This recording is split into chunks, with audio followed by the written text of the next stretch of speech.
Guys, first chapter चालू कर रहे हैं आप लोग का।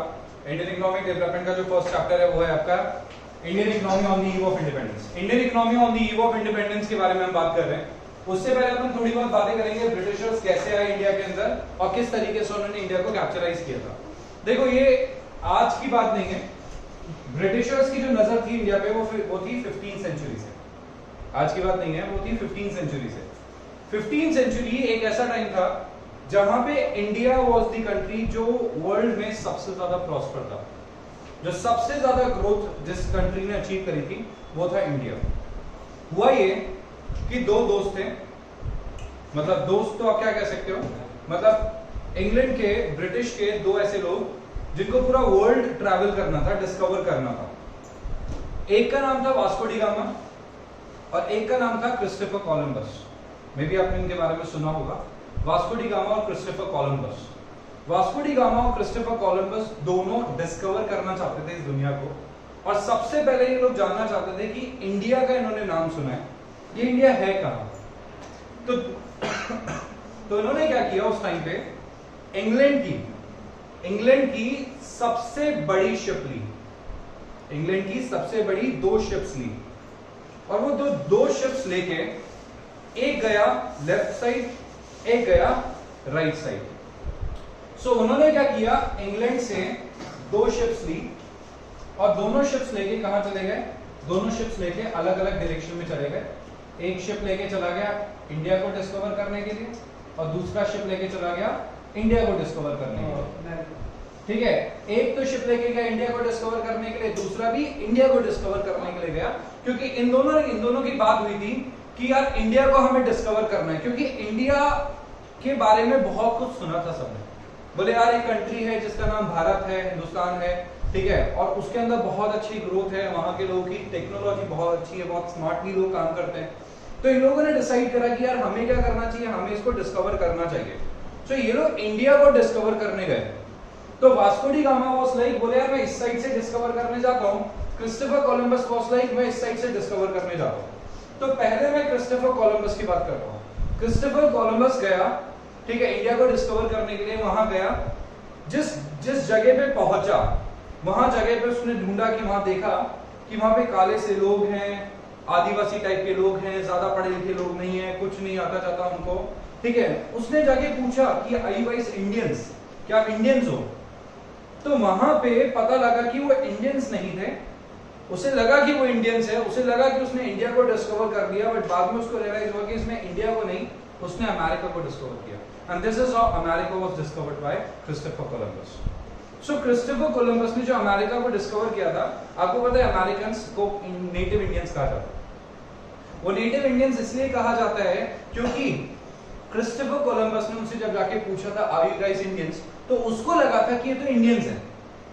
तो उसे लगा कि ये तो इंडियंस है, इसलिए उसको लगता था कि मैंने इंडिया डिस्कवर कर दिया। बाद में उसे पता चला कि नहीं, वो अमेरिका था। ठीक है, और अमेरिका में क्या हुआ मैं आपको बताता हूं। ब्रिटिशर्स जो थे उन्होंने पूरा ऑलमोस्ट आधी से ज्यादा वर्ल्ड रूल करा है। उसके अंदर आपके जो अपनी जो कंट्रीज है, अपन जो बात करते हैं, एशियन कंट्रीज हो गए, अमेरिकन कंट्रीज हो गए, अमेरिका में भी रूल किया था। बट अमेरिका में रूल करने के बाद वो वहीं पे रह गए, अमेरिका में रूल करने के बाद वो वहीं के बन के रह गए। तो अमेरिका में जितने भी व्हाइट पीपल हैं, गोरे लोग जितने भी हैं, वो सारे के सारे ब्रिटिशर्स हैं, और जितने भी ब्लैक पीपल हैं नोन एज नेटिव इंडियंस, वो एक्चुअली वो वहां के रियल पीपल हैं। जैसे Barack Obama, he was real American, वो रियल अमेरिकन है। और जब हम बात करते हैं किसके बारे में, जैसे ठीक है ट्रम्प, डोनाल्ड ट्रम्प, तो डोनाल्ड ट्रम्प एक्चुअली क्या था, ब्रिटिशर था, मतलब ब्रिटिशर्स, इसके फोर फादर्स क्या थे, ब्रिटिशर्स थे। उसके बाद धीरे धीरे नाउ दे आर अमेरिकन्स। तो अमेरिकन्स एक्चुअली जो डेवलप हुए वो कहीं ना कहीं ब्रिटिशर्स की वजह से डेवलप हुए। ठीक है, नहीं तो वो लोग एक्चुअली में आदिवासी लोग थे। अब हम बात करते हैं किसके बारे में, वास्को डी गामा के बारे में। तो वास्को डी गामा ने क्या किया, वो आया, ठीक है, लेफ्ट की तरफ आते उसने क्या करा, उसने वहां पे 3 बड़े शिप देखे। ये कौन सा था, ये आपको पता नहीं है, ये ब्रिटेन का सबसे बड़ा शिप था जो वो लेके निकला था। इससे 3 times greater ships, 3 times greater, 3 गुना ग्रेटर शिप्स, 3 शिप जैसे 3 गुना बड़े थे, वो इसकी तरफ चलते हुए आए। Vasco da gamma was like हैरान हो गया, बोले हम सोचते थे कि ब्रिटिशर्स के पास, इंग्लैंड के पास दुनिया का सबसे बड़ा शिप है, और ये जो है ये मर्चेंट शिप है। मर्चेंट शिप मतलब सामान को एक जगह से दूसरी जगह ले जाने वाला जो शिप, वो हमारे फाइटर शिप से 3 गुना ज्यादा बड़ा। तो इनके फाइटर शिप्स और ज्यादा कितने बड़े होंगे आप सोचो। That was Indian ships. गुजरातियों का शिप था, ठीक है, वो गया, वास्को डी गामा को तीनों तरफ से घेर लिया मतलब आसपास आ गए। इंडियंस लड़ाई तो करना चाहते नहीं थे, ना उनको गद्दारी आती थी, ना कुछ और ऐसी चीज आती थी।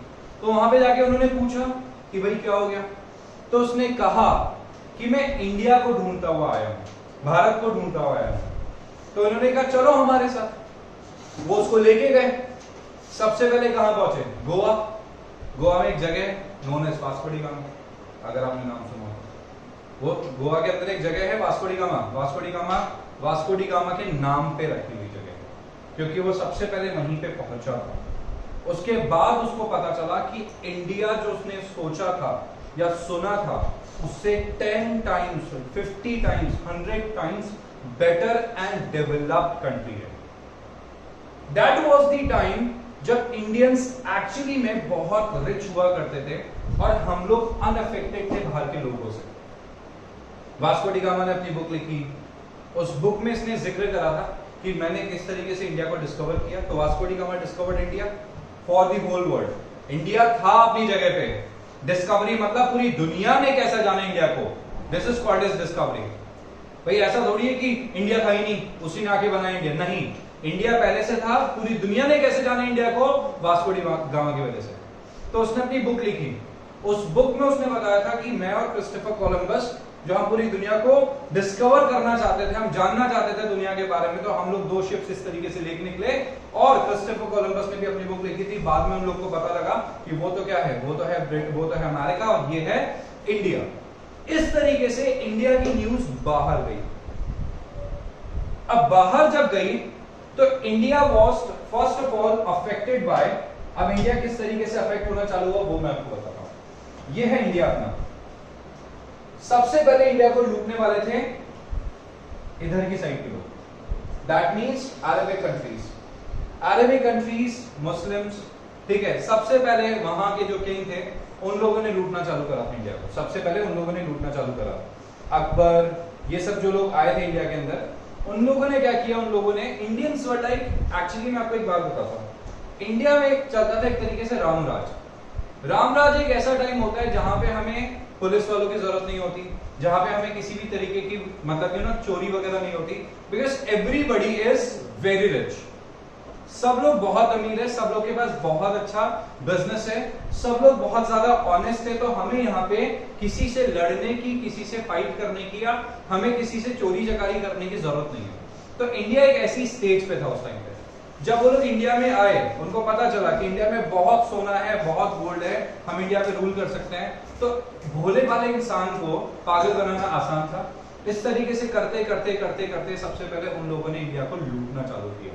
यहां से बहुत सारा सोना वो इंडिया के बाहर लेके गए। तो 16th century, 17th century, 18th century, ठीक है, एक तरीके से इंडिया को इस तरीके से लूटा गया। उसके बाद ब्रिटिशर्स को पता लग चुका था कि इंडियंस के पास बहुत ज्यादा पैसा है।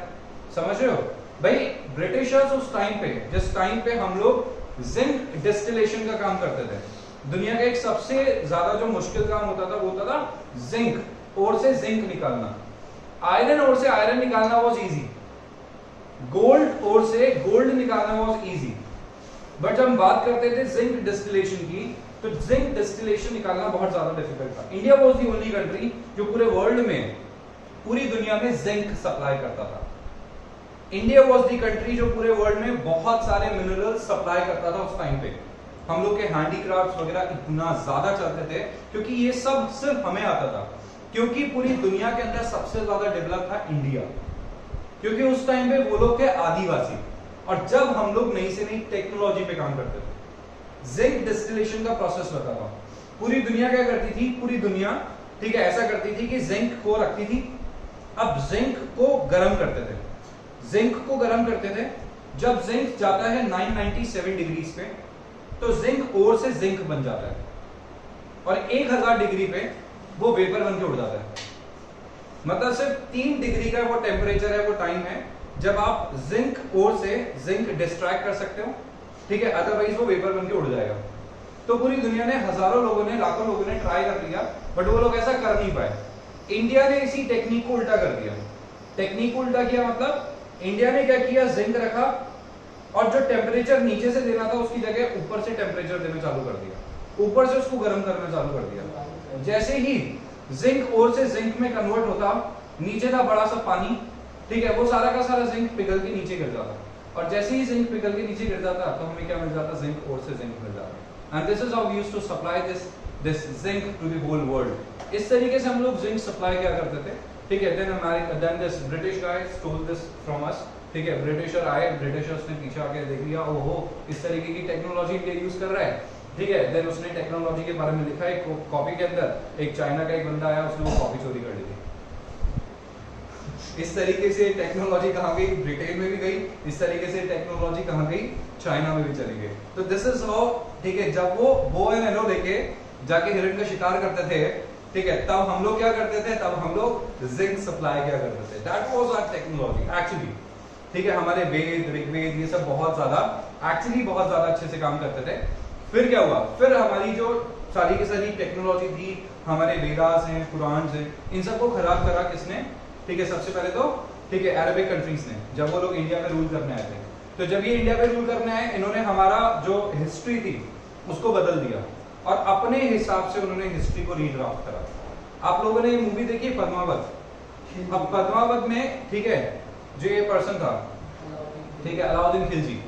अलाउद्दीन खिलजी का एक उसमें एक रोल था, मैं आपको बताता हूँ, जिसमें वो क्या करता है, जिसमें ना उस टाइम पे वो आग के अंदर हिस्ट्री, जो पुरानी जो हिस्ट्री होती है उसके पेपर्स को जला रहा होता है। और सच में ऐसा हुआ, हमें जो हिस्ट्री सुनाई जाती है वो सिर्फ और सिर्फ ड्राफ्टेड हिस्ट्री है।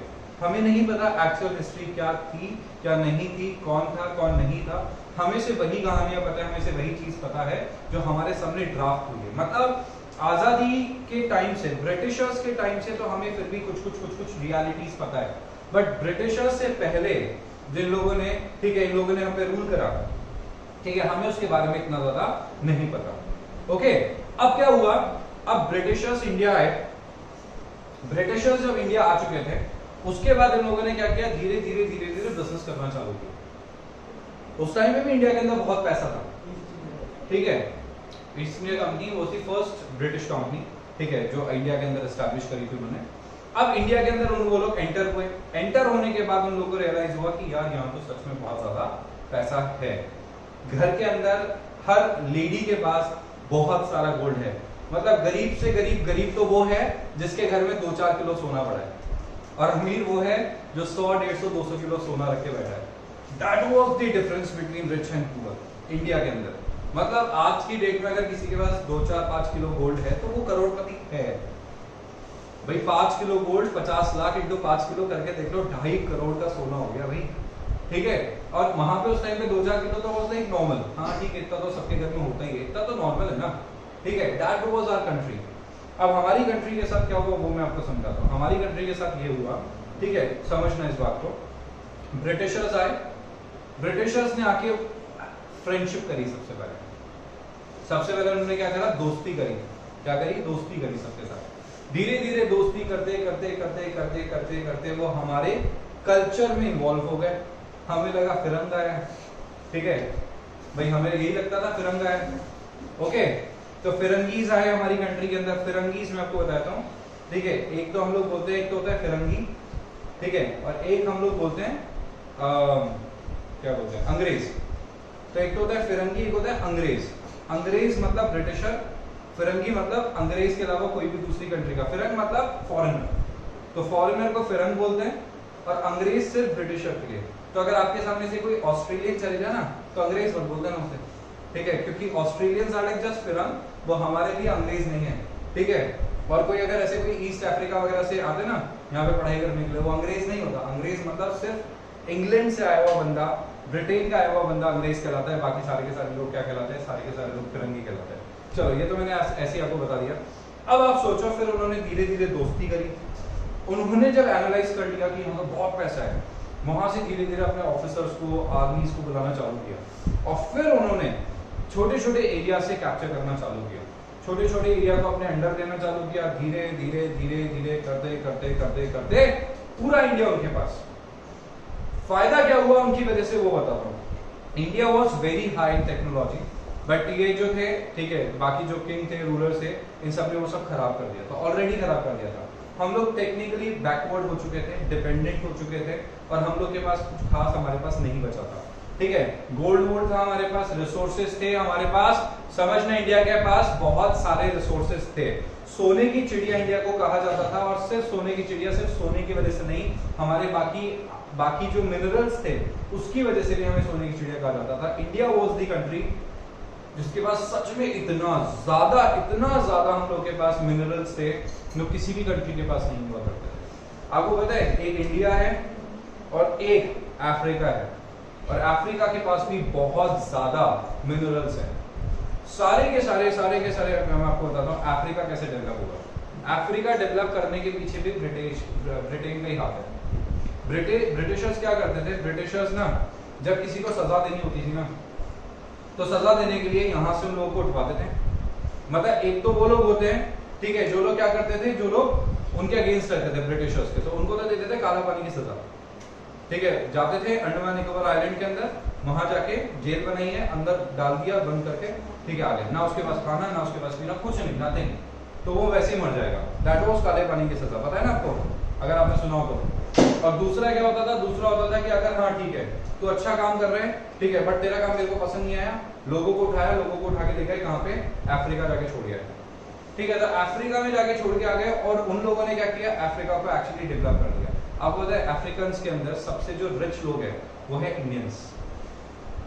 मतलब अफ्रीका की 60% इकोनॉमी रन होती है इंडियंस से, इंडियंस कमाते हैं वहां पे, और सबसे ज्यादा गुजराती। सारा का सारा गोल्ड, सारा का सारा डायमंड हम लोग आजकल कहाँ से एक्सट्रैक्ट कर रहे हैं, डायमंड हम लोग एक्सट्रैक्शन कर रहे हैं कहाँ से, ठीक है, हम लोग सारा का सारा डायमंड लेके आते हैं अफ्रीका से। जितना भी आप लोग डायमंड यहाँ पे वेयर करते हैं, जितना भी आप लोग इंडिया में डायमंड्स वगैरह दिखता है, every single original diamond is from Africa nowadays. और वहां पे क्या है, इनके पास माइंस है, गोल्ड माइंस है, डायमंड की माइंस है, खूब सारा। तो अफ्रीका इज दी कंट्री जहाँ पे आज भी मिनरल्स बहुत ज्यादा है। इंडिया उससे भी ज्यादा रिच हुआ करता था, इंडिया उससे भी ज्यादा रिच हुआ करता था। अफ्रीका की एक बात बताता हूँ आपको, पता है अफ्रीका इज दी कंट्री जहाँ पे आपको मैन्योर डालने की जरूरत नहीं है, फर्टिलाइजर डालने की जरूरत नहीं है। आप वहां पे इमेजिन करो कि अगर वहां पे फ्रूट्स होते ना, तो इंडिया में अगर pineapple is of this size, वहां पे normally without using any manure fertilizer pineapple is of this size. This is the normal productivity over there, normal productivity. वो लोग शरीर से बहुत जाइंट है, हम लोगों से बहुत ज्यादा ताकतवर है। यहाँ इंडियन खेल जाता है, यहाँ इंडियन खेल गए, ठीक है, हम लोगों में दिमाग बहुत ज्यादा है, ठीक है। एक वहाँ पे मेरी फ्रेंड है, उसके फादर ने वहाँ पे एक फैक्ट्री चालू करी है युगांडा में। तो आंटी और अंकल गए हुए थे युगांडा उस टाइम पे, तो वहाँ पे उन्होंने एक जगह ली किराए पे रहने के लिए, एक नौकरानी लगाई। अब नौकरानी इज लाइक आंटी से भी लंबी, वो अंकल से भी लंबी, मतलब अंकल की हाइट ऑलमोस्ट मेरे बराबर है। अब आप सोचो नौकरानी इतनी बड़ी, हमसे भी लंबी, ठीक है। अब वो क्या हुआ, 15 तारीख को उसने ज्वाइन किया, 15 तारीख को उसने ज्वाइन किया, ठीक है, जॉब करने के लिए। महीना खत्म हो गया 30 तारीख को, ठीक है। तो वो आंटी के पास आई, आंटी के पास आके बोलती है मंथ एंड सैलरी। उसको इंग्लिश इतनी आती थी, ज्यादा आती भी नहीं थी, बोले मंथ एंड सैलरी। आंटी बोलती है कि month end 15 salary on 15। No no no, month end today salary today. Aunty उसको समझा रही है, you join 15 month end 15 salary, ठीक है। और वो no no no 15 month end 30 next day 1 new month. Aunty उसको समझा रही है, वो समझ नहीं रही, ठीक है। अब सीन ये हुआ कि आखिरी में वो रोने लग गई। अब इतनी बड़ी औरत, ठीक है, no today month end today, ठीक है, salary today. Aunty was like uncle आए, बोले क्या हो गया यार, देख के नट्टी करने का से यार, ठीक है, परेशान कर रही है। वहां पे ऐसे, वहां पे ना लोगों को खाने के लिए रोटी नहीं मिलती थी, दे जस्ट लव रोटी। वहां पे पागल है वो लोग रोटी के लिए। तो वहाँ के जो लोग होते हैं ना, उनको अगर सूखी रोटी भी मिल जाती है ना, दे जस्ट लव इट। वो चावल खाते हैं उनको बहुत ज़्यादा, ठीक है, नॉन वेज चावल ये सब खाते हैं। और वहाँ पे क्या बड़ा रिस्क रहता है पैसों को लेके। वहाँ पे अगर आपके पास पता है लग गया किसी को कि आपके हाथ में डॉलर्स पड़े हैं, पैसा रखा है, तो फिर भैया जान को खतरा है, जान को खतरा है वहाँ पे, ठीक है। वहाँ पे क्या हुआ था, अंकल के एक फ्रेंड गए हुए थे, अंकल ही बता रहे थे मुझे, अंकल के एक फ्रेंड गए थे, एक राजस्थानी गुजराती, एक राजस्थानी एक गुजराती गए कहाँ पे, अफ्रीका में। अब क्या हुआ सुनो, वहां पे बंदा आया बंदूक लेके, क्योंकि उसको पता लग गया कि इसके पास डॉलर्स पड़े, उसके पास क्या पड़े, डॉलर्स पड़े, उसको पता लग गया। अब डॉलर्स पड़े हैं, उसको पता लग गया, तो भैया गन रख दी उसने सामने, बोले I want dollars, I want dollars, ठीक है। तो मना कर दिया दोनों ने, गुजराती और राजस्थानी दोनों ने मना कर दिया, बोले नो डॉलर्स, नो डॉलर्स, ठीक है भाई। उसने क्या किया, उसने गुजराती को शूट कर दिया, उसने गुजराती को शूट कर दिया, गोली मार दी। राजस्थानी डर गया, गुजराती भी डर गया, पैसे दे दिए, बोले तू तो जा। राजस्थानी को हार्ट अटैक आया, दोनों गए हॉस्पिटल, ठीक है। राजस्थानी तो हार्ट अटैक से मर गया और गुजराती जिंदा बच गया। जिसको गोली लगी थी वो तो बच गया जिंदा, और जिसको गोली नहीं लगी थी वो डर से ही मर गया। ऐसी कंडीशन है वहां पे। मतलब लोगों के पास एक्चुअली बताया ना, तो लोगों के पास वहां पे एजुकेशन नहीं है। तो वहां की गवर्नमेंट ने, वहां की क्वीन, वहां पे रूल चलता है क्वीन का, तो वहां की गवर्नमेंट ने पता है क्या कर रखा है, वहां की गवर्नमेंट ने कर रखा है कि जिसको अफ्रीका आना है आओ, बिजनेस करना है करो, डॉलर्स लेके आओ, कोई दिक्कत नहीं है। हम आपसे 1% भी क्वेश्चन रेज नहीं करेंगे कि आप पैसा कहां से लेके आए हो, ये 1 नंबर का पैसा है कि 2 नंबर का पैसा है, जैसे दुबई में होता है। आप पैसा लेके आओ, हमें कोई दिक्कत नहीं है, आपको बिजनेस करना है आप करो। आप 1 नंबर से पैसा लेके आओ, 2 नंबर से पैसा लेके आओ, पैसा इलीगल है लीगल है, हमें कोई फर्क नहीं पड़ता, आप पैसा लेके आओ और बिजनेस करो। ऐसे ही होता है अफ्रीका में। तो आपको पता है अफ्रीका एक रूट बन चुका है 2 नंबर के पैसे को 1 नंबर बनाने। यहां से इंडिया से हवाले के थ्रू 2 नंबर का पैसा जाता है, वहां पे जाके, ठीक है, 1 नंबर में कन्वर्ट कराया जाता है बिजनेस बोल के, और फिर वो 1 नंबर का पैसा इंडिया के अंदर आ जाता है ये बोल के कि हमने वहां से कमाया, वहां पे हम लोग गए, कुछ भी नहीं था, धीरे धीरे हमने वहां पे कमाया, कमा के इंडिया में लेके आए, और उस पैसे पे इंडिया में टैक्स नहीं लगता। क्यों? इंडिया में अगर आप फॉरेन से कमाया हुआ पैसा, जहां पे फॉरेन में आप टैक्स दे चुके हो, उस पैसे के ऊपर इंडिया के अंदर टैक्स नहीं लगता। मतलब अगर मैंने फॉरेन कंट्री से कोई पैसा कमाया और उसमें मैं फॉरेन कंट्री के अंदर टैक्स लेके आ चुका हूँ, तो उस पैसे के ऊपर इंडिया में टैक्स नहीं देना होता।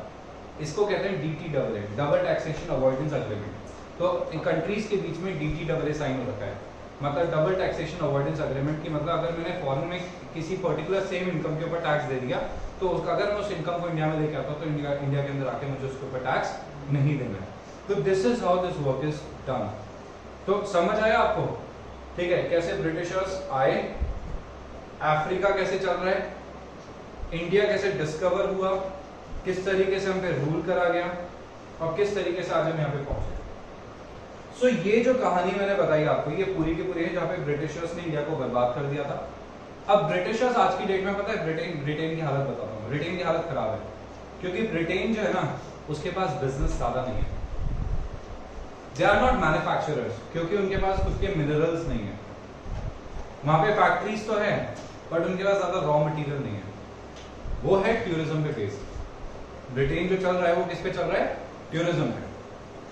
यूएस जो यूएई जो चल रहा है, दुबई, वो किस पे चल रहा है, टूरिज्म पे। दुबई की तेल की कमाई सिर्फ 1 से 2% रह गई है, बाकी जो 98% इनकम है वो किस पे आती है, टूरिज्म पे। तो वहां पे अगर आप देखोगे तो टूरिज्म के ऊपर बेस्ड उन्होंने पूरी कंट्री को बना दिया, ताकि और से और लोग ज्यादा लोग वहां पे आए। वहां पे बिजनेस नहीं है। यूएस के अंदर अगर आज की डेट में बिजनेस बंद हो जाए, मतलब ये टूरिज्म जीरो कर दे यूएस अगर आज की डेट में टूरिज्म को जीरो कर दे, तो भी यूएस को कोई दिक्कत नहीं है। यूएस के पास इतनी अबंडेंट इनकम है, दुनिया का सबसे ज्यादा जो बिजनेस है वो यूएस में है, चाइना में है, जापान में है, इनको टूरिज्म की ज्यादा जरूरत नहीं है। So these countries are not basically based on tourism. इनकी जीडीपी का 10, 15, 20% टूरिज्म देता है। इंडिया के अंदर भी 10-20% की टूरिज्म से आता है, बाकी हम लोग हमारे खुद से मैन्युफैक्चर कर लेते हैं। बट जो मैं जैसे बता रहा हूँ दुबई 90% टूरिज्म, समझ रहे हो? तो इतना ज्यादा टूरिज्म बेस्ड कंट्रीज है वो।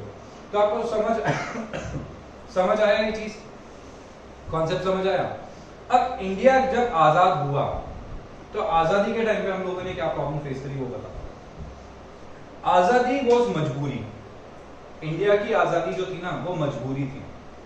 आपको क्या लगता है ब्रिटिशर्स हमें आजाद करना चाहते थे? ब्रिटिशर्स थक गए थे, अच्छा चले यार तेरे को बहुत रोते देखा 200 साल से तो रो रहा है यार, बहुत खून कर दिया, अब नहीं यार अब हम चले जाते, नहीं, वो उनकी मजबूरी थी इंडिया को छोड़ के जाने की। वो मजबूरी क्या थी वो सुनो। वर्ल्ड वॉर 1 हुई, फिर वर्ल्ड वॉर 2 हुआ। वर्ल्ड वॉर 1 जो था वो जर्मनी और इंग्लैंड के बीच में था।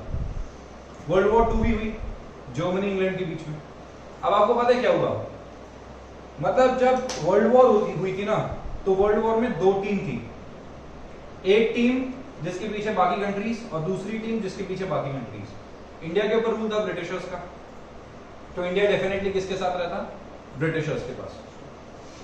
इतने ज्यादा लोग मर गए थे ब्रिटेन के अंदर, इतनी ज्यादा आर्मी मर गई थी ब्रिटेन के अंदर कि वहां पे जो रेशो था ना मेल्स का हो गया था कम और फीमेल्स का हो गया था ज्यादा। उन लोगों ने लेटर्स भिजवाए इंडिया के अंदर कि इंडिया के अंदर लेटर्स ये भिजवाए कि आप है ना इंडिया से जो लोग है ना उनको ब्रिटेन भेजना चालू करो। मतलब इंडिया से इंडियन आर्मी का सपोर्ट गया, इंडियंस का सपोर्ट गया, प्लस तो जो ब्रिटेन के जो वहां के जो इंडिया के अंदर कंट्रोल करने के लिए लोगों को लगा रखा था वो उसको इंडिया से बुला लिया। अब आप सोचो, इमेजिन करो 100 आदमियों को रूल करने के लिए 10 आदमी लगा रखे, 100 आदमी को कंट्रोल करने के लिए 10 बंदूक वाले लगा रखे, 100 आदमी को कंट्रोल करने के लिए 5 बंदूक वाले, 100 आदमियों को कंट्रोल करने के लिए 2 बंदूक वाले, उसके बाद 500 आदमियों को कंट्रोल करने के लिए 1 बंदूक वाला। तो आपको पता है ना अगर 500 आदमियों को कंट्रोल करने के लिए 1 बंदूक वाला और जब इंसान भरा पड़ा है कि मैं तो तेरे को हटाऊंगा, आजादी की लहर चल चुकी है इंडिया के अंदर, तो आप पता है ब्रिटेन को पता लग जाता है कि अब हम इसको कंट्रोल में रख ही नहीं सकते क्योंकि सिचुएशन ऐसी हो चुकी है कि अगर आपने कंट्रोल करने की कोशिश करी तो हमारे जितने भी लोग हैं सबको मार डालेंगे क्योंकि हमारे लोग ही ज्यादा नहीं बचे कंट्रोल करने वाले। हम लड़ेंगे कैसे? पहले हमने 10 लाख लोग भेज रखे थे पूरे इंडिया के अंदर कंट्रोल करने के लिए, 8 लाख लोग हमने बुला लिए, 2 लाख लोग पूरा इंडिया कंट्रोल नहीं कर सकते और लोगों को बुलाना पड़ रहा है क्योंकि हम लोग को जीतना है वर्ल्ड वॉर।